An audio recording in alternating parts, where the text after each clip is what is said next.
కూటమి సర్కార్ ఆర్థిక వ్యవస్థను గాడిలో పెడుతూనే రాష్ట్రానికి ఆదాయ వనరులు ఉపాధి అవకాశాలు కల్పించే రంగాలపై ప్రత్యేక దృష్టి పెట్టింది. ముఖ్యంగా విశాఖ అభివృద్ధిని కూటమి ప్రభుత్వం పతాక స్థాయికి తీసుకెళ్తోంది. దీంతో ఆ ప్రాంత రూపురేఖలు మారనున్నాయి. డేటా సెంటర్ల హబ్గా విశాఖ రూపుదిద్దుకోనుంది. వైజాగ్లో 5 లక్షల ఐటీ ఉద్యోగాల కల్పనే లక్ష్యంగా పనిచేస్తున్న ఏపీ ప్రభుత్వం ఈ దిశగా శరవేగంగా అడుగులు వేస్తోంది. రేపు విశాఖలో మొట్టమొదటి AI edge data centre, open cable landing station కు మంత్రి లోకేష్ శంకుస్థాపన చేయనున్నారు.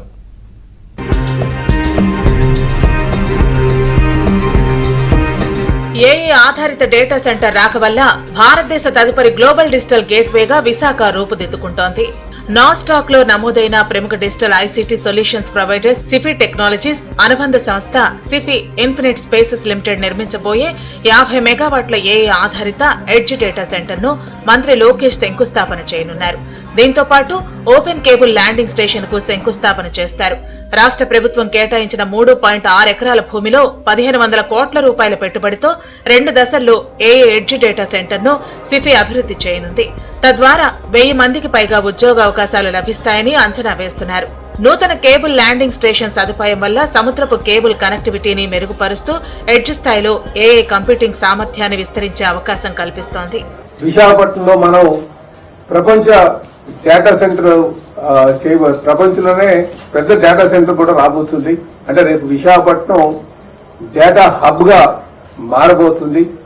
దీనికి నేను ముఖ్యమంత్రి గారైనటువంటి శ్రీ నారా చంద్రబాబు నాయుడు గారికి, అలాగే డిప్యూటీ ముఖ్యమంత్రి గారైనటువంటి డిప్యూటీ సీఎం గారైనటువంటి పవన్ కళ్యాణ్ గారికి, అలాగే సహకారం అందిస్తున్నటువంటి బీజేపీ నాయకత్వానికి, మరీ ముఖ్యంగా మా యువ నాయకులు, భవిష్యత్ నాయకులు లోకేష్ గారికి ప్రత్యేకంగా నేను ధన్యవాదాలు తెలియజేసుకుంటున్నానండి. అలాగే రేపు విశాఖపట్నంలో కూడా మరి సిఫీ డేటా అని చెప్పి ఏఐ ఎడ్జ్ అని చెప్పేసి ఒక సెంటర్ వారు స్టార్ట్ చేయబోతున్నారు. దాని ప్రారంభోత్సవం కూడా మా యువ నాయకులు, భవిష్యత్ నాయకులు లోకేష్ గారు వెళ్లబోతున్నారు. ఆగ్నేయాసియాలోని సింగపూర్, మలేషియా, ఆస్ట్రేలియా, థాయిలాండ్ వంటి దేశాల మధ్య త్వరితగతిన డేటా ప్రాసెసింగ్ చేస్తూ విశాఖలోని సిఎల్ఎస్ వ్యూహాత్మక ల్యాండింగ్ పాయింట్ గా పనిచేయనుంది. తద్వారా ఓవైపు అనేక డేటా ఆధారిత, ఏఐ ఆధారిత కంపెనీలు విశాఖకు రానున్నాయి. మరోవైపు కూటమి ప్రభుత్వం హామీ ఇచ్చినట్లుగా 5 ఏళ్లలో 20 లక్షల ఉద్యోగాల కల్పనకు పలు కంపెనీలు రాష్ట్రానికి రానున్నాయి.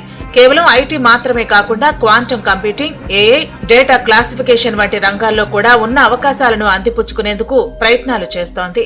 ఇందులో భాగంగానే శుక్రవారం జరిగిన కేబినెట్ భేటీలో 1,17,000 కోట్ల రూపాయల పెట్టుబడులకు ఆమోదం తెలపడంతో పాటు 70,000 ఉద్యోగాలు కల్పించే పనికి శ్రీకారం చుట్టారు.